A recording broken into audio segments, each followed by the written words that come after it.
Esta historia está basada en hechos reales. Los nombres de los personajes y las ciudades han sido modificados por motivos de confidencialidad. El sol se alzaba sobre Cedar Ridge, Texas, proyectando cálidas tonalidades doradas sobre el cuidado césped y las vallas blancas.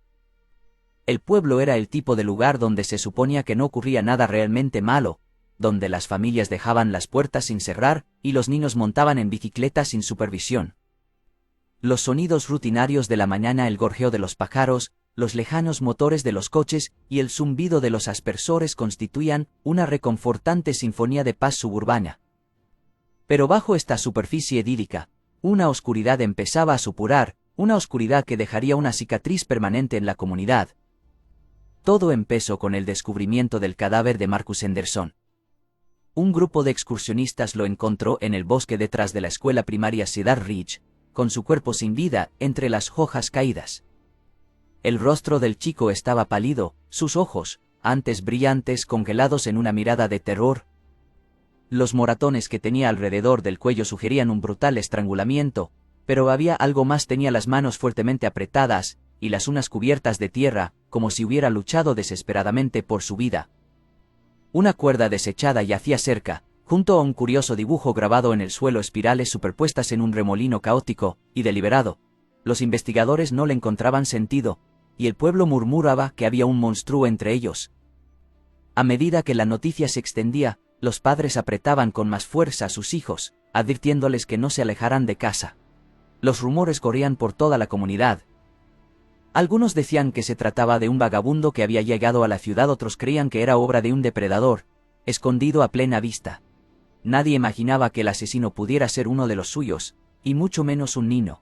Billy McAllister era el tipo de niño que nunca despertaba sospechas. Con su pelo rubio arenoso y su cara angelical, parecía un cuadro de Norman Rockwell hecho realidad. Tenía una sonrisa fácil y un encanto que hacía que los adultos lo adoraran. Los profesores alababan su inteligencia, y a menudo le llamaban la estrella más brillante de la clase. Daba clases particulares a compañeros con dificultades y se quedaba hasta tarde para limpiar las pizarras sin que nadie se lo pidiera. Para el mundo, Billy era la encarnación de la inocencia. Pero había grietas en la fachada, atisbos de algo inquietante. Sus compañeros de clase susurraban que a veces se quedaba mirando demasiado tiempo, con sus brillantes ojos azules sin pestañear, como si los estuviera estudiando como insectos clavados bajo un cristal. Hubo una vez en que Sarah Patterson le vio diseccionando un pájaro en el patio durante el recreo. «Lo estoy ayudando», había dicho él cuando ella gritó, aunque el pájaro ya estaba muerto. Sarah no se lo había contado a nadie. La tranquila sonrisa de Billy la había hecho sentirse tonta, como si hubiera exagerado.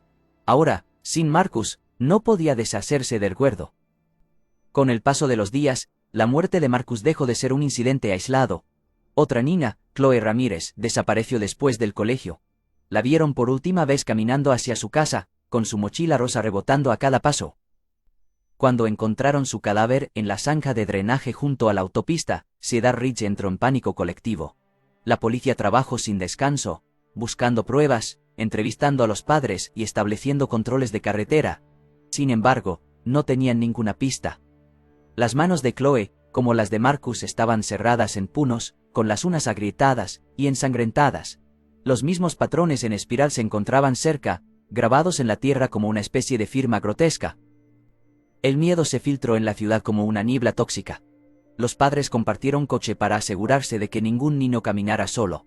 Las asambleas escolares hacían hincapié en el peligro de los extraños, y los rumores de un asesino en serie circulaban en voz baja. La escuela primaria Cedar Ridge se convirtió en una fortaleza, con profesores que escoltaban a los alumnos de una clase a otra, y agentes apostados en la entrada. Pero las medidas no sirvieron para calmar el creciente malestar. Billy, mientras tanto, prosperaba en el caos. Llevó flores al funeral de Chloe, y las colocó con delicadeza junto a su fotografía. Se ofreció voluntario para ayudar a la policía en sus investigaciones, y describió la última vez que la había visto. Estaba saltando, dijo, y parecía feliz. Sus recuerdos eran vividos, llenos de pequeños detalles que le hacían parecer un testigo observador y servicial. Los padres asentían con la cabeza, agradecidos por un niño tan atento. De lo que nadie se daba cuenta era de lo mucho que Billy disfrutaba de la atención. Leía todos los artículos sobre los asesinatos, los recortaba y los pegaba en un álbum de recortes que tenía escondido debajo de la cama. El símbolo de la espiral, el que desconcertaba a los investigadores, había sido dibujado en los márgenes de sus cuadernos escolares mucho antes de la muerte de Marcus. Para Billy, la espiral no era solo un símbolo, era un juego en el que él siempre era el ganador. La habitación de Billy era un santuario de su doble vida. Sus estanterías estaban repletas de trofeos y certificados, prueba de sus logros académicos y extraescolares. Pero escondida en el armario había una caja de cartón llena de recuerdos, objetos robados a sus víctimas. El llavero rojo de Marcus, la horquilla de Chloe. Objetos pequeños e insignificantes para la mayoría, pero para Billy eran muestras de su poder, la prueba de que había sido más astuto que todos. La negación del pueblo era profunda. Incluso cuando el número de muertos aumentaba, la idea de que un niño fuera capaz de tal maldad era demasiado horrible. Los adultos racionalizaron las rarezas de Billy como meros signos de precocidad. Cuando durante una clase de ciencias le preguntaba a su profesora por el mecanismo del estrangulamiento, ella suponía que era un simple curioso, tal vez un biólogo en ciernes. Cuando se quedaba hasta tarde después de clase, ella pensaba que estaba siendo útil, no buscando a su próxima víctima. Los pasillos del colegio se convirtieron en un laberinto de miedo, cada taquilla y cada esquina escondían un peligro potencial. Los niños murmuraban de un hombre sombra que secaba cerca del bosque, sus imaginaciones intentaban llenar el vacío dejado por el silencio de los adultos. Billy escuchaba estas historias con tranquila diversión, con expresión serena. Le gustaba cómo se retorcían, cómo saltaban a cada sonido. Era su sinfonía, y él era el director. Cuando se encontró el tercer cadáver, un chico llamado Trevor Williams, metido en un espacio bajo las gradas, Cedar Ridge estaba al borde del colapso. El patrón en espiral estaba allí de nuevo, grabado en el polvo bajo el cuerpo de Trevor. Los medios de comunicación acudieron a la ciudad y convirtieron la tragedia en un espectáculo. Las furgonetas de las noticias se alineaban en las calles, los reporteros clamaban por entrevistas con padres llorosos y estoicos agentes de policía. Billy siguió las emisiones con fascinación, observando cómo los presentadores describían al asesino como calculador y frío. Le gustaban esas palabras, le parecían un cumplido. Al final, fue la espiral la que le llevaría a la perdición, aunque nadie lo sospechaba todavía. El patrón era más que una marca, era la forma que tenía Billy de burlarse del mundo, un rastro de migas de pan que dejaba tanto por orgullo como por arrogancia. Por ahora, sin embargo, era intocable, un lobo con piel de cordero. Mientras que Cedar Ridge se hundía aún más en la desesperación, Billy agudizaba su concentración, planeando ya su siguiente movimiento. Tenía un compañero de clase en mente. Uno que se había reído de él una vez durante el recreo. Billy no lo había olvidado. Billy nunca olvidado. Billy nunca olvidaba. Tras el exterior inocente de Billy McAllister se escondía un laberinto de oscuridad, meticulosamente ocultado al mundo. Su vida secreta comenzó mucho antes del primer asesinato, tejida con hilos de resentimiento, fascinación y una insaciable necesidad de control. Para los que le conocían casualmente, Billy era un niño brillante y alegre. El tipo de chico que enorgullece a sus padres y llenaba de elogios a sus profesores. Pero bajo su fachada de pelo dorado y pecas había una mente que había aprendido a prosperar en el engaño, una mente que cultivaba cuidadosamente una obsesión por la muerte. La transformación de Billy no se produjo de la noche a la mañana. Comenzó sutilmente, casi imperceptiblemente, con pequeños actos de crueldad que pasaban desapercibidos. Arrancaba las alas a los insectos que atrapaba en tarros de cristal, observando atentamente cómo se retorcían indefensos. Más tarde pasó a atrapar ardillas en su patio trasero, fabricando trampas rudimentarias con hilo de pescar y cebándolas con cacahuetes. Su fascinación no era solo matar, sino también controlarlas, decidir entre la vida y la muerte. Guardaba sus trofeos en un cobertizo abandonado detrás de su casa, un lugar donde nadie se aventuraba excepto él. Dentro, el aire estaba carcomido y las paredes estaban adornadas con toscos dibujos de espirales y figuras de palo en poses horripilantes. Internet se convirtió en el portal secreto de Billy a un mundo más oscuro. Mientras sus padres suponían que estaba viendo dibujos animados o haciendo los deberes, Billy se adentraba en rincones de la red llenos de contenidos macabros. Estudiaba fotos de escenas de crímenes, leía relatos detallados de asesinatos infames y absorbía tutoriales sobre cómo evadir la detección. La joven mente de Billy, tan adepta al aprendizaje, absorbía cada dato como una esponja. Se obsesionó con las historias de asesinos en serie e idolatraba su capacidad para burlar a las fuerzas del orden y manipular a quienes les rodeaban. Para Billy, estos personajes no eran monstruos, eran genios, arquitectos incomprendidos del caos. El diario de Billy, oculto bajo las tablas sueltas del suelo de su dormitorio, era el artefacto más escalofriante de su doble vida. Encuadernado en cuero negro y lleno de su letra apretada, era un catálogo de sus pensamientos más oscuros y de sus planes meticulosamente elaborados. Las primeras páginas eran una mezcla de bocetos infantiles, espirales, caras enfadadas y burdos dibujos de sus compañeros de clase, pero a medida que avanzaban las anotaciones, se volvían cada vez más metódicas. Cada página detallaba un objetivo concreto, sus hábitos, sus debilidades, sus rutinas. Junto a cada nombre Billy escribía objetivo en letras mayúsculas, seguido de una inquietante lista de cómo planeaba aislarlos, someterlos y matarlos. Su odio hacia sus compañeros de clase no nacía de un acoso manifiesto, sino de desaires tan pequeños que la mayoría no se habría dado cuenta. Un compañero que se reía de él por tropezar durante un partido de balón prisionero. Una chica que le superó en un examen de ortografía. Un chico que le llamó raro después de que hiciera demasiadas preguntas sobre cómo fluye la sangre por el cuerpo humano. Estas eran las heridas que supuraban en la mente de Billy, pequeños agravios que la amplificaba para justificar el asesinato. La vida secreta de Billy no se limitaba a su casa. En la escuela, llevaba su máscara de inocencia con la precisión de un actor experto.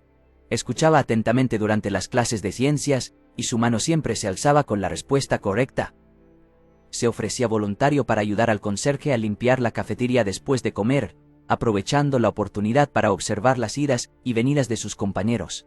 Memorizaba sus horarios, anotando quién se quedaba después de clase en los clubes y quién volvía solo a casa. Cada interacción era una pieza de un rompecabezas, que contribuía a una imagen más amplia que solo Billy podía ver. Lo que diferenciaba a Billy era su paciencia. No se precipitaba a la acción, saboreaba el proceso de planificación, tratando cada paso como un ritual. La noche anterior al asesinato de Marcus Henderson, Billy se había quedado despierto hasta tarde perfeccionando la cuerda que iba a utilizar, probando su resistencia haciendo nudos alrededor de las patas de su cama. Practicó mentalmente la sincronización, imaginando cada detalle del encuentro. Cuando ejecutó el plan, le resultó tan natural como respirar. La emoción de su éxito, la forma en que los ojos de Marcus se abrieron al darse cuenta, el forcejo, el silencio que siguió era embriagadora. Pero Billy no era solo un asesino, era un coleccionista. Después de cada asesinato, se llevaba algo de su víctima, no como recuerdo sino como muestra de dominio. El llavero rojo de Marcus, la pinza para el pelo de Chloe Ramírez, la tarjeta de béisbol de Trevor Williams.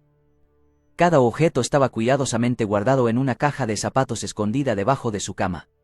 Para cualquier otra persona, los objetos eran mundanos, pero para Billy eran trofeos, recordatorios de los momentos en que tuvo el control definitivo sobre otra vida.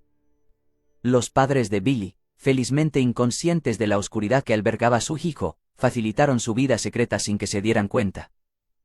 Su padre trabajaba muchas horas en una refinería de petróleo cercana, y a menudo llegaba a casa demasiado cansado como para fijarse en algo más que su plato de comida. Su madre, voluntaria de la iglesia, se pasaba el día organizando ventas de pasteles y campañas benéficas, convencida de que Billy era demasiado bueno para necesitar mucha supervisión. Su confianza en él era absoluta, y Billy la explotaba con facilidad. Las grietas en su máscara eran pocas, pero reveladoras. En una ocasión, una vecina vio a Billy agazapado junto a su parterre, mirando fijamente a un pájaro que había empalado con un palo afilado. Cuando se enfrentó a él, la explicación de Billy fue tan tranquila, tan plausible, que ella descartó el incidente como un malentendido. En otra ocasión, una niñera encontró el dibujo de una figura mutilada en su cuaderno. Billy alegó que era un personaje de una película de miedo, y la niñera, deseosa de evitar conflictos, lo dejó pasar. Estos momentos, aunque fugaces, dejaban entrever la tormenta que se estaba gestando bajo la superficie querubínica de Billy. Las espirales eran quizá el aspecto más inquietante de la vida secreta de Billy. Las dibujaba por todas partes en los márgenes de sus libros de texto, en servilletas, incluso en las paredes del cobertizo, donde guardaba sus trofeos.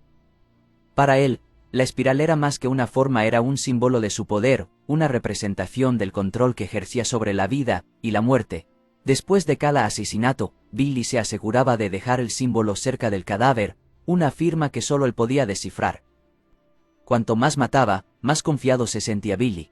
Comenzó a poner a prueba sus límites, introduciendo un sutil caos en su vida diaria. Una vez se le cayó el diario de la mochila y lo dejó abierto el tiempo suficiente para que un compañero de clase viera los oscuros garabatos que contenía. Hacía comentarios crípticos durante las conversaciones, probando cuánto podía decir sin levantar sospechas. En todas las ocasiones se encontraba con confusión o rechazo, lo que no hacía sino reforzar su creencia en su propia invencibilidad. La vida secreta de Billy era una tormenta perfecta de intelecto, crueldad y oportunidades sin control. Había aprendido a desenvolverse en el mundo como un depredador vestido con la piel de una presa, y mientras los cadáveres se amontonaban, él permanecía intocable. Pero Billy sabía que cada juego tenía que intensificarse para seguir siendo interesante. Su mente ya se estaba agitando, elaborando un plan que llevaría sus límites aún más lejos. Había demostrado que podía matar, ahora quería ver lo cerca que podía estar de ser capturado. Para Billy, la emoción no estaba solo en el acto de asesinar, sino en el dominio del engaño, la danza entre el depredador y la presa. Y en Cedar Ridge, donde el pueblo aún se aferraba a la ilusión de inocencia, Billy estaba seguro de que nadie descubriría jamás al monstruo que lo saqueaba. Marcus Henderson era un chico que vivía en los espacios intermedios. Ni el atleta estrella ni el payaso de la clase, Marcus vivía en un tranquilo término medio, demasiado anodino para ser recordado y demasiado normal para ser envidiado. Era el tipo de niño que podría llegar a vivir una vida normal, pero nunca lo haría. Marcus estaba destinado a convertirse en la primera víctima de Billy McAllister, un peón involuntario, en un juego que ni siquiera sabía que existía. Comenzó una tarde cualquiera de finales de octubre, cuando el aire era ligeramente frío, y las hojas de Cedar Ridge habían adquirido un tono ardiente. El colegio había terminado pronto y Marcus volvía a casa caminando solo, con las zapatillas crujiendo contra el camino de grava que atravesaba el bosque detrás del patio de recreo. Le gustaba tomar ese atajo. Era tranquilo, un desvío silencioso del ruido de los autobuses escolares y el parloteo de otros niños. Pero aquel día, alguien más esperaba en el bosque. Billy había planeado cada detalle con la precisión de un relojero. La idea se le había ocurrido semanas antes, un pensamiento imprevisto durante una aburrida clase de matemáticas.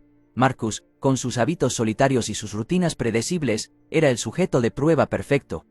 Billy había pasado días siguiéndole de cerca, estudiando cómo se entretenía después de clase buscando bichos bajo las rocas o recogiendo palos sin ningún motivo en particular. No era lo bastante popular como para que nadie notara su ausencia de inmediato, y eso lo convertía en un blanco fácil. La trampa era sencilla, pero eficaz. Billy había colocado un mapa pequeño y andrajoso dentro de un frasco de cristal, sellándolo con un tapón de corcho. El mapa era un tosco dibujo del bosque, marcado con una X cerca del arroyo. Era lo bastante ambiguo como para resultar intrigante, sobre todo para alguien como Marcus, cuya curiosidad le llevaba a menudo a hurgar donde otros no lo hacían. Billy había dejado el frasco a la vista, cerca de un montón de hojas al borde del sendero. Sabía que Marcus no podría resistirse. Como era de esperar, Marcus vio el tarro casi de inmediato, se detuvo, se agachó y lo cogió, dándole la vuelta entre las manos. Desenroscó el corcho y sacó con cuidado el mapa. El garabato infantil del papel le intrigó, que Nino no se sentiría tentado por la promesa de un tesoro escondido. Billy observaba desde la distancia, escondido detrás de un árbol, con la respiración lenta y controlada. Su corazón no se aceleraba, nunca lo hacía en momentos como aquel. En todo caso, se sentía tranquilo, como un director de orquesta que se prepara para la nota inicial de una sinfonía. Marcus siguió el rastro del mapa entrándose en el bosque, con sus pequeñas manos agarrando el papel con fuerza. No se dio cuenta de las sutiles señales de que algo iba mal: el silencio antinatural del bosque, la ausencia del canto de los pájaros, la forma en que el viento parecía amainar mientras caminaba. Estaba demasiado concentrado en la promesa de encontrar algo extraordinario. Billy se había asegurado de ello. La X del mapa condujo a Marcus a un claro junto al arroyo, donde un viejo columpio colgaba de un nudoso roble. El suelo estaba blando de barro, y el aire olía a tierra húmeda. Billy había elegido el lugar con cuidado, estaba lo bastante lejos de las casas como para que nadie oyera lo que iba a ocurrir. Salió de entre las sombras con una sonrisa radiante, y las manos metidas en los bolsillos de la sudadera. Para Marcus, la presencia de Billy era tranquilizadora, una cara familiar en medio del espeluznante bosque. Billy fingió estar emocionado y señaló un pequeño montículo de tierra cerca del árbol. Explicó, a su manera cuidadosamente ensayada, que había encontrado el mapa antes y pensaba que podría conducir a un tesoro enterrado. Marcus, ansioso por impresionar, se ofreció voluntario para cavar. Se arrodilló y palpó la tierra suelta con las manos. El montículo no era muy profundo, pero Billy había plantado algo allí para distraer a Marcus: una caja de hojalata oxidada llena de baratijas monedas, botones y una vieja llave que había encontrado en el taller de su padre. Era suficiente para mantener la atención de Marcus, para hacerle creer que el mapa había sido real. Billy esperó hasta que Marcus estuvo completamente absorto en su tarea. Metió la mano en el bolsillo y sacó el trozo de cuerda que había preparado la noche anterior. Era suave pero fuerte, los nudos estaban bien hechos tras horas de práctica. Se movió en silencio, con los pasos amortiguados por la humedad del suelo. Cuando estuvo lo bastante cerca, rodeó el cuello de Marcus con la cuerda y tiró. El sonido de la lucha quedó silenciado por el bosque, engullido por la quietud. Marcus se llevó las manos a la garganta, aranando la cuerda con las uñas. Se agitaba salvajemente, su cuerpo se retorcía y pataleaba, sus zapatillas hacían surcos en la tierra. Billy apretó el agarre, sus pequeñas manos firmes, su expresión carente de emoción. No sentía miedo ni culpa, solo una fría determinación. Los golpes se hicieron más débiles, las patadas más lentas, hasta que el cuerpo de Marcus se debilitó y se desplomó sobre el barro. Billy retrocedió, con la respiración agitada, pero no por el esfuerzo. Estudió el cuerpo sin vida de Marcus con la curiosidad desapegada de un científico que observa un experimento. El rostro del muchacho estaba pálido, los labios teñidos de azul y las manos seguían aferradas a la cuerda como si se hubieran congelado en su último acto de resistencia. El barro que le rodeaba estaba manchado de rayas donde sus zapatos habían rozado el suelo. Billy se tomó un momento para admirar su trabajo. La espiral. Tenía que dejar la espiral. Con un palo, dibujó el dibujo en el barro cerca del cuerpo de Marcus, tallándolo con cuidado para que no se borrara con la siguiente lluvia. Era su marca, su firma, el símbolo que uniría todos sus actos. Satisfecho, dejó caer el palo, y se agachó junto a Marcus, sacando de su bolsillo el llavero rojo del chico. Billy lo giró en su mano, el metal frío contra su piel. Le gustaba cómo se sentía, cómo significaba la victoria. Se lo metió en el bolsillo y se levantó, quitándose la suciedad de las rodillas. Antes de marcharse, Billy echó un último vistazo a la escena. La soga seguía alrededor del cuello de Marcus, la caja de hojalata volcada a su lado, con su contenido esparcido por el suelo. Todo estaba como debía. Billy sabía que el cuerpo acabaría siendo encontrado, probablemente por los excursionistas que frecuentaban el sendero. Eso formaba parte del plan. El descubrimiento provocaría miedo, confusión y preguntas. Prepararía el escenario para el juego que Billy quería jugar. Mientras se alejaba, el bosque parecía cerrarse tras él, borrando su presencia. Se movía con la facilidad de alguien que acaba de terminar una tarea, con la mente puesta en lo que le esperaba. Marcus Henderson había sido el primero, pero ¿no sería el último? El experimento de Billy había sido un éxito, y la emoción que le producía permanecía en su pecho como un cálido resplandor.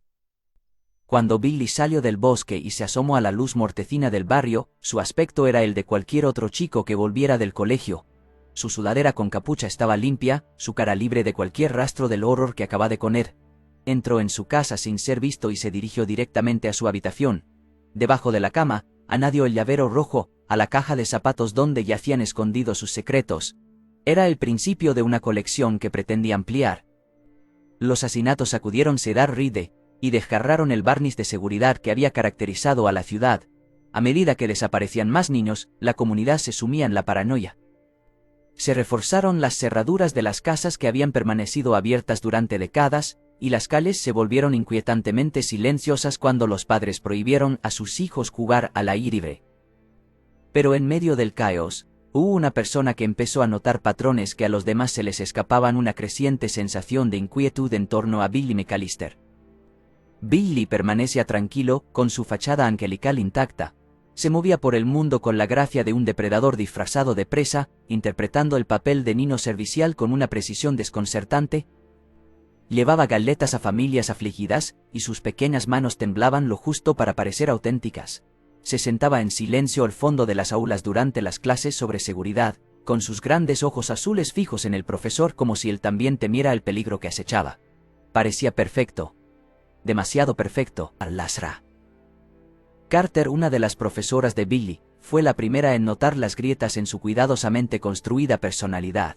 Siempre había sido buena leyendo a sus alumnos, intuyendo cuando un niño mentía u ocultaba algo.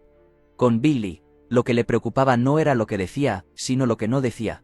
Su falta de miedo parecía antinatural, especialmente cuando los otros niños estaban visiblemente aterrorizados. Billy no pedía salir temprano como sus compañeros, que ahora temían volver a casa solos. No se acobardó durante las asambleas sobre seguridad ni rehuyó las discusiones sobre los asesinatos. En lugar de eso, observó. Escuchaba. Como si estuviera recopilando datos. O al principio, Lasra. Carter descartó su inquietud como paranoia. Al fin y al cabo, Billy era uno de sus alumnos más brillantes, un chico que siempre entregaba los deberes a tiempo, y se quedaba después de clase a limpiar las pizarras. Pero había momentos que permanecían en su mente, pequeños detalles que roían los bordes de sus pensamientos. Recordó el día en que Billy le preguntó si la policía encontraría alguna vez al asesino. La forma en que formuló la pregunta le pareció extraña, no como encontrarían al asesino, sino sí. Era como si quisiera saber lo cerca que estaban, cuánto tiempo les quedaba. La investigación policial no iba mucho mejor. A pesar de sus esfuerzos, había poco en lo que basarse. Los cadáveres se encontraban en zonas aisladas, las escenas meticulosamente preparadas, con pocas pistas más allá de los patrones en espiral grabados en el suelo. Los medios de comunicación apodaron al asesino el estrangulador de la espiral, un nombre que no hizo sino aumentar el pavor de la ciudad. Los agentes buscaron pruebas, entrevistaron a familiares, compañeros de clase y profesores, pero Billy siempre fue cauto. Daba la información justa para parecer útil sin levantar sospechas. Incluso inventaba falsos recuerdos de las víctimas, momentos que decía haber compartido con ellas y que le hacían parecer un amigo cariñoso. Sus mentiras eran impecables, su máscara impenetrable. Pero Lasra. Carter no era la única que empezaba a darse cuenta. La madre de Trevor Williams, una mujer perspicaz y hábil para los detalles, mencionó algo extraño durante una entrevista con la policía.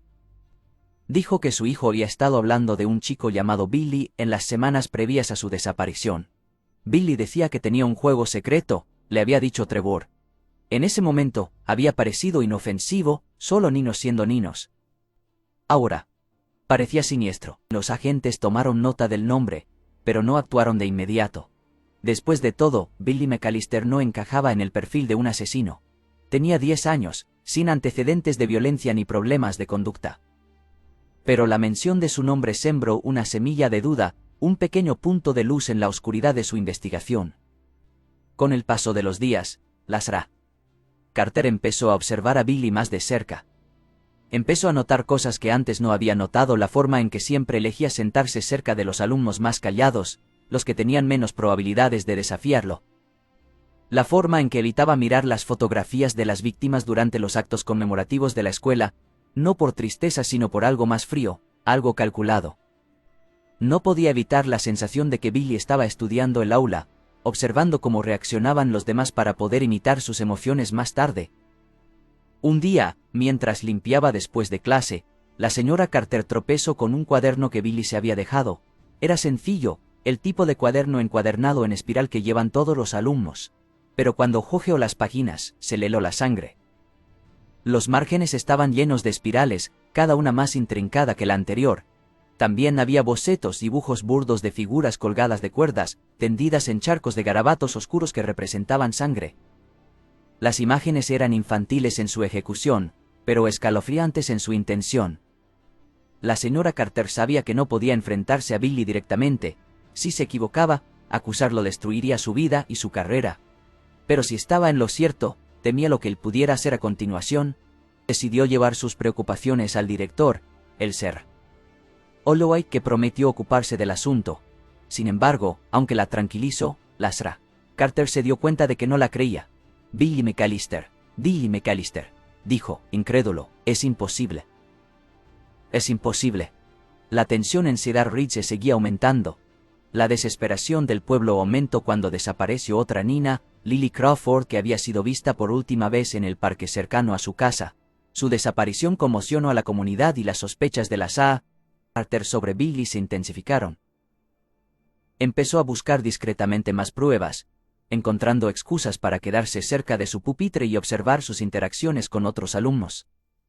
Cada vez, veía destellos de algo inquietante, una sonrisa demasiado perfecta, una mirada persistente que parecía atravesar a los niños que lo rodeaban. Billy, por su parte, empezó a percibir su escrutinio. Era cuidadoso, pero no demasiado, pues sabía que las sospechas sin pruebas carecían de sentido.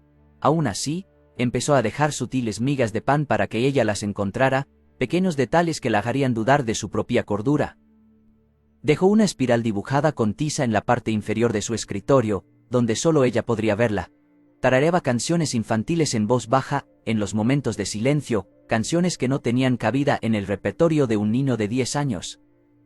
Incluso plantó un trozo de papel de cuaderno roto en su clase, carabatado con las palabras "no puedes detenerme", al malestar de Lasra.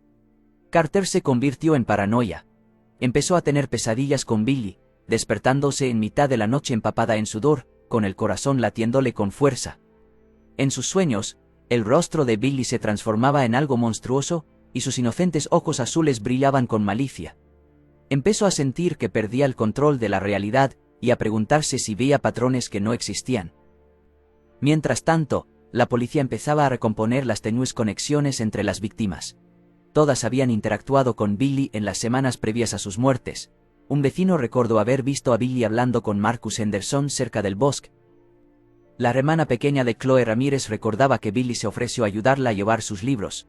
No era suficiente para acusarlo, pero sí para justificar una mirada más atenta. Aclarará. Carter se encontró en un punto de ruptura. No podía seguir callada. Decidió ir a casa de Billy con el pretexto de llevarle una carpeta que se había dejado en el colegio. Cuando su madre la recibió, la señora Carter no pudo evitar sentir un escalofrío. La casa estaba inmaculada, casi de forma antinatural, con todo en su sitio. Pero cuando echó un vistazo a las escaleras que conducían a la habitación de Billy, sintió una atracción casi magnética, como si la respuesta a todos sus temores estuviera justo al otro lado del umbral. Mientras conducía de vuelta a casa, su mente bullía de posibilidades. Sabía que se estaba acercando a la verdad. Y también sabía que si Billy era quien ella temía, no la dejaría descubrirla sin luchar. La ciudad de Cedar Reed estaba atenazada por una tensión asfixiante. Los padres se aferraban a sus hijos y su ansiedad se convertía en ira cuando la policía no conseguía atrapar al asesino. Los rumores corrían en voz baja. La sombra de la sospecha se deslizaba por todas las puertas. Pero para la señora Carter, el panorama ya no era borroso. Sus temores sobre Billy McAllister se habían cristalizado en una horripilante certeza, y sabía que no podía permanecer callada por más tiempo. Billy, mientras tanto, percibía el aire cambiante a su alrededor. Sus instintos le decían que el juego que había controlado con tanta maestría estaba empezando a deshacerse. No entró en pánico. Billy nunca entraba en pánico. En su lugar, Kiro, adaptándose a las nuevas condiciones como un depredador cuya presa se ha vuelto cautelosa. Sabía que Lasra. Carter se estaba acercando, con sus ojos vigilantes siguiéndolo incluso cuando pensaba que no estaba mirando. Le excitaba este nuevo reto, la idea de ser más astuto que alguien que se atrevía a sospechar de él. Pero la excitación no era lo mismo que la despreocupación. Billy empezó a planear su perdición con la misma fría precisión que había empleado con todas sus víctimas. La determinación de Lasra. Carter de desenmascarar a Billy la llevó a su casa una vez más, esta vez con el pretexto de hablar con su madre sobre sus notas. Al entrar, quedó impresionada por la inquietante perfección de la casa de los McAllister. Los muebles brillaban, el aire olía ligeramente a cera de limón, y no había ni una mota de polvo a la vista. Era una casa que parecía escenificada, como si le hubieran quitado la calidez y la hubieran sustituido por un vacío barniz de normalidad. La madre de Billy, amable y desprevenida, la condujo a la sala de estar, pero la atención de la señora Carter se fijó en la escalera. El impulso de subir era abrumador. La señora Carter sabía que era una imprudencia, que no tenía derecho a invadir su intimidad, pero el peso de su sospecha la empujó hacia adelante. Fingió que quería ir al baño y se escabulló por la puerta, sus pasos silenciosos sobre la alfombra de felpa mientras subía. El pasillo estaba poco iluminado, la bombilla del techo proyectaba sombras parpadeantes en las paredes. La puerta de Billy estaba ligeramente entreabierta, y se oía un leve zumbido, una melodía lenta y melódica que le erizó el vello de la nuca. Dentro, la habitación era un reflejo perfecto de la personalidad de Billy. Las paredes estaban pintadas de un azul suave, adornadas con pósters de astronautas y maquetas de aviones. En las estanterías había libros y trofeos perfectamente ordenados, testimonio de su inteligencia y encanto. Pero había algo raro en la habitación, una esterilidad antinatural que parecía más un decorado que el santuario de un niño. Los ojos de la Sarah Carter recorrieron el espacio en busca de algo que pudiera confirmar sus temores. Su mirada se posó en la cama, más concretamente, en el suelo bajo ella. Las tablas estaban desiguales, una ligeramente levantada como si la hubieran arrancado y vuelto a colocar apresuradamente. Con el corazón palpitante, la Sarah Carter se arrodilló y apartó con cuidado la tabla. Debajo había una caja de zapatos, y cuando la abrió, sintió un nudo en la garganta. La caja estaba llena de trofeos: el llavero rojo de Marcus Henderson, la pinza de pelo rosa de Chloe Ramírez, la tarjeta de béisbol de Trevor Williams. Cada objeto era un grito silencioso, una confirmación inquietante de la culpabilidad de Billy. Pero no eran solo los objetos los que revolvían el estómago de la señora Carter. Debajo de los trofeos había un cuaderno cuyas páginas estaban llenas de espirales, dibujos burdos y descripciones detalladas de cada asesinato. La caligrafía de Billy, por lo general tan pulcra y precisa, se convertía en espirales de garabatos irregulares, la tinta presionando tan fuerte que había rasgado el papel en algunos lugares. La última página contenía una sola frase que le heló a la sangre: la señora Carter intentara detenerme, pero no lo conseguirá. El sonido de pasos la sacó de su horror. Billy subía las escaleras. Apenas tuvo tiempo de volver a colocar la tabla y ponerse en pie antes de que la apareciera en la puerta, con el rostro convertido en una máscara de inocente sorpresa. Sus grandes ojos azules la estudiaron con una agudeza que contradecía su edad. Ella balbuceó una excusa sobre la búsqueda del baño, con la voz temblorosa a pesar de sus esfuerzos. Billy no dijo ni una palabra, pero la leve curvatura de sus labios lo decía todo. La señora Carter huyó de la casa, aferrando el cuaderno y los trofeos en su bolso. No se detuvo hasta que estuvo en su coche, con las manos temblorosas mientras llamaba a la policía. Contó lo que había encontrado, y sus palabras se entremezclaban con desesperación. El operador le aseguró que enviarían agentes de inmediato, pero al terminar la llamada, un nuevo temor se apoderó de ella. Billy sabía que iba tras él, no la dejaría marchar tan fácilmente.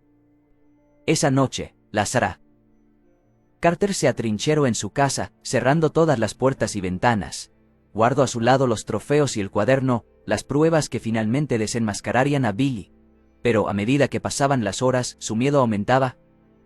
La casa estaba demasiado silenciosa, las sombras de los rincones demasiado oscuras. Cada crujido de las tablas del suelo, cada ráfaga de viento contra las ventanas la hacía sobresaltarse. Se sentía observada, perseguida. Billy, por supuesto, la observaba. Se había escabulido de su casa poco después de que la señora Carter huyera, moviéndose en la oscuridad con la facilidad de una sombra. No necesitaba apresurarse, tenía todo el tiempo del mundo. La emoción de la casa era embriagadora, su corazón no latía de miedo sino de expectación. Nunca había matado a un adulto, pero le encantaba el desafío. La Sarah Carter había roto las reglas de su juego, y tenía la intención de castigarla por ello. Hacia medianoche, el peor temor de la Sarah Carter se hizo realidad. Un leve golpeteo en la ventana llamó su atención. Se giró lentamente y se le cortó la respiración al ver una pequeña mano apretada contra el cristal. La sombría figura de Billy estaba fuera, con la cabeza ligeramente inclinada, como si la desafiara a acercarse. El pánico se apoderó de ella y cogió el teléfono para volver a llamar a la policía. Pero la línea estaba cortada. Billy no irrumpió inmediatamente. Quería que ella se sintiera atrapada, que saboreara el terror que se acumulaba en su pecho. Rodeó la casa, golpeando las ventanas, aranando las puertas, creando una sinfonía de terror que resonó en los pasillos vacíos. La Sarah Carter se aferró a un cuchillo de cocina, con las manos temblorosas, mientras trataba de prepararse para lo que se avecinaba. El punto de ruptura llegó cuando las luces parpadearon y se apagaron, sumiendo la casa en la oscuridad. La señora Carter avanzó a trompicones por las habitaciones ennegrecidas, con la respiración agitada y el pulso martillándole en los oídos. Ahora podía oírle, el suave repiqueteo de sus pasos dentro de la casa. Estaba jugando con ella, su presencia era una sombra implacable que se acercaba a cada momento. Finalmente, se acorraló en el dormitorio, con la espalda pegada a la pared. La puerta crujió al abrirse, y allí estaba él, de pie en el umbral, con el cuchillo en la mano brillando débilmente a la luz de la luna. Por un momento, sus miradas se cruzaron y Sra. Carter vio toda la magnitud de su oscuridad. No había humanidad en su mirada, solo la fría y calculadora malicia de un depredador. Pero Sra. Carter no estaba dispuesta a rendirse. Haciendo acopio de todo su coraje, se abalanzó sobre él, cogiéndolo desprevenido. La lucha fue caótica, un violento choque de desesperación y determinación.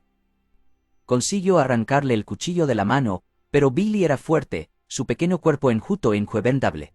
Cayeron al suelo y la habitación se llenó con los sonidos de su lucha. Al final, fue la voluntad de supervivencia de Sra. Carter lo que la salvó. Lo venció el tiempo suficiente para escapar de la casa, aferrándose a las pruebas mientras corría gritando hacia la noche. Los vecinos aparecieron, sus luces cortando la oscuridad, y la policía llegó instantes después. Encontraron a Billy, tan tranquilo como siempre, sentado en el salón, con las manos cruzadas sobre el regazo. Sonrió mientras se lo llevaban, con una expresión de tranquilo triunfo. Sra. Carter vio cómo se lo llevaban detenido, con el cuerpo tembloroso pero la determinación inquebrantable.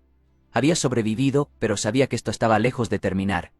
El juego de Billy había terminado por el momento, pero la promesa en sus ojos era clara: volvería. Cedar Ridge cambió para siempre tras la detención de Billy McAllister.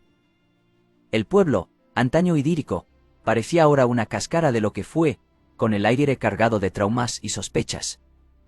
La risa vibrante de los niños había desaparecido, sustituida por el zumbido de los sistemas de seguridad y el ladrido de los perros vigilantes. Los padres ya no se fiaban de sus vecinos y cerraban las puertas con llave incluso de día. El asesinato de Marcus Henderson, Chloe Ramírez, Trevor Williams y la desaparición de Lily Crawford habían desgarrado el alma de la ciudad, y la revelación de la identidad del asesino, un niño de 10 años, la había destrozado. El juicio de Billy se convirtió en un espectáculo nacional. Las furgonetas de las noticias atascaban las estrechas calles, los periodistas descendían como buitres para darse un festín con la miseria del pueblo. Los titulares salpicaron todos los periódicos: el asesino de niños conmociona al país, y el monstruo en el aula. La historia era demasiado espeluznante para ignorarla. Un niño, apenas lo bastante mayor para montar en bicicleta sin ruedines, había planeado una serie de brutales asesinatos con la precisión de un psicópata experimentado. Los psicólogos debatían sus motivos, los sociólogos analizaban los fallos de Cedar Ridge, y los teóricos de la conspiración tejían disparatadas historias sobre experimentos secretos o posesiones demoníacas. El propio Billy se mantuvo inquietantemente tranquilo durante todo el proceso. En el tribunal, se sentó con las manos cruzadas sobre el regazo, el rostro como una máscara de inocencia. Su pequeño cuerpo parecía engullido por la enorme silla del tribunal, y sus pies colgaban a escasos centímetros del suelo. Sin embargo, no había miedo en su expresión, ni culpa ni vergüenza. Escuchó atentamente la lectura de los cargos y sus pálidos ojos azules se dirigieron a las familias de sus víctimas. Algunos lloraban abiertamente, sus sollozos resonaban en la sala, mientras que otros lo miraban con un odio tan feroz que parecía quemar el aire. Los labios de Billy se curvaban en la más leve de las sonrisas cada vez que alguien se derrumbaba. Y las pruebas contra él eran abrumadoras. Los trofeos encontrados bajo su cama: el llavero, la pinza para el pelo, la tinza para el pelo, la tarjeta de béisbol eran suficientemente condenatorios, pero fue el cuaderno, lleno de espirales, bocetos y relatos detallados de los asesinatos, lo que selló su destino. Páginas y páginas de letra infantil describían cada paso de sus crímenes, desde la selección de sus víctimas hasta la meticulosa planificación de sus muertes. Las entradas finales, que detallaban sus planes para silenciar a Sra. Carter, se leyeron en voz alta en el tribunal, provocando escalofríos a todos los presentes. Los psiquiatras testificaron sobre la falta de remordimientos de Billy, diagnosticándole trastorno de conducta y calificándole de sociópata en potencia. Un experto le describió como una tormenta perfecta de inteligencia, crueldad y distanciamiento emocional, una combinación que le hacía capaz de actos indescriptibles. Otro señaló la escalofriante precisión con la que había manipulado a los que le rodeaban, creando una imagen de inocencia tan perfecta que incluso sus padres se habían visto sorprendidos. Los padres de Billy, Margaret y Daniel McAllister, se convirtieron en parias de la noche a la mañana. La comunidad se volvió contra ellos, culpándoles de criar a un monstruo.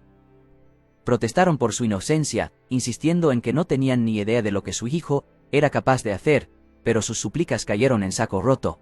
Los McAllister se vieron obligados a abandonar Cedar Ridge y su casa fue destrozada con espirales pintadas con spray y mensajes de odio. Margaret, que había sido una respetada voluntaria de la iglesia, era ahora objeto de murmullos y acusaciones, mientras que Daniel perdió su trabajo en la refinería de petróleo. Se marcaron a altas horas de la noche, con el coche lleno de todo lo que podían cargar y los rostros tensos por el dolor y la vergüenza. De vuelta en Cedar Ridge, las heridas dejadas por los crímenes de Billy supuraban. Ya no se podía confiar en que los niños del pueblo vagaran libremente, sus movimientos eran seguidos por padres ansiosos. La escuela, antaño un faro de seguridad, se convirtió en una fortaleza, con sus pasillos patrullados por guardias de seguridad y sus aulas equipadas con cámaras de vigilancia. Los profesores, sobre todo los que habían trabajado estrechamente con Billy, se esforzaron por conciliar sus recuerdos del chico brillante y servicial con la realidad de sus actos. Algunos abandonaron por completo la profesión, incapaces de soportar el peso de la culpa por no haber visto antes las señales. Sarah Carter, la profesora que había descubierto la verdad, se convirtió en una heroína a su pesar. Los medios de comunicación la acosaron para concederle entrevistas, alabando su valentía y determinación, pero la experiencia la había dejado profundamente marcada. Todavía podía ver la cara de Billy en sus pesadillas, su sonrisa fría y calculadora persiguiéndola incluso en sueños. Guardaba un cuchillo junto a su cama y comprobaba 2 veces las cerraduras de sus puertas cada noche, incapaz de librarse de la sensación de que la sombra de Billy seguía planeando sobre su vida. Billy fue enviado a un centro de detención de menores de alta seguridad, siendo el recluso más joven de su historia. Los guardias, experimentados profesionales acostumbrados a tratar con adolescentes problemáticos, se sintieron desconcertados por él. Era educado y colaborador, siempre seguía las instrucciones al pie de la letra, pero había algo en sus ojos, un brillo agudo y depredador que parecía restarles autoridad. Hablaba poco, pero cuando lo hacía, sus palabras eran precisas y desarmantes, impregnadas de la astucia de alguien mucho mayor. Los demás reclusos le evitaban, percibían un límite invisible que no se atrevían a cruzar. Incluso los matones más herrimos le daban esquinazo, sus bravuconadas se desmoronaban bajo su mirada fija. Billy no necesitaba imponer su dominio físico, su sola presencia bastaba. En las horas tranquilas de la noche, los guardias a menudo lo encontraban sentado con las piernas cruzadas en su cama, mirando fijamente a la pared como si viera algo que ellos no podían ver. Los rumores sobre Billy corrían como la pólvora dentro del centro. Algunos afirmaban que podía manipular al personal para que le concedieran privilegios especiales. Otros juraban que le habían visto talar espirales en la parte inferior del marco de su cama con un clavo robado, aunque nunca se encontraron pruebas. Algunos reclusos susurraban que hablaba con alguien o algo en la oscuridad, en voz baja y en tono de conspiración. Las historias se extendieron tanto que incluso los guardias más escépticos empezaron a sentirse incómodos en su presencia. A pesar de su reclusión, la influencia de Billy empezó a traspasar los muros del centro. Empezaron a llegar cartas de admiradores a montones, enviadas por individuos perturbados que lo veían como una figura a la que idolatrar. El personal interceptaba la mayoría de ellas, pero unas pocas lograban llegarle. Billy las leía con tranquila diversión, y sus labios se curvaban en una sonrisa al darse cuenta de que su leyenda crecía. Comenzó a responder, redactando cuidadosamente respuestas que insinuaban sus planes para el futuro, aunque nunca revelaba nada concreto. El pueblo de Cedar Ridge trató de seguir adelante, pero la sombra de Billy persistía. Los asesinatos se convirtieron en un oscuro capítulo de su historia, algo que nadie podía olvidar pero que todos trataban de ignorar. Las espirales que había dibujado en las escenas del crimen se convirtieron en un símbolo del miedo, apareciendo como grafiti en callejones y edificios abandonados. Durante años, los padres contaron a sus hijos historias sobre el niño que había vivido entre ellos, un cuento con moraleja para mantenerlos a raya. Pero para los que habían conocido a Billy, el miedo era más visceral. No podían deshacerse de la sensación de que esto estaba lejos de terminar. Y tenían razón. En los estériles confines de su celda, Billy siguió planeando. Sabía que no estaría en el centro de menores para siempre. Tarde o temprano, lo soltarían, y cuando llegara ese día, pensaba terminar lo que había empezado. No sentía ir así a las personas que lo habían detenido. La Sarah Carter, la policía de la ciudad.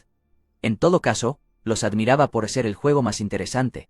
pero también sabía que era más inteligente, más paciente y mucho más peligroso de lo que ellos podían ya llegar a comprender. Las últimas palabras de Billy durante el juicio resonaron en la mente de todos los que las escucharon. Este no es el final. Es solo el principio. Y a medida que pasaban los años, esa promesa se cernía sobre Cedar Ridge como una nube de tormenta. Un escalofriante recordatorio de que los monstruos no desaparecen sin más. A veces esperan.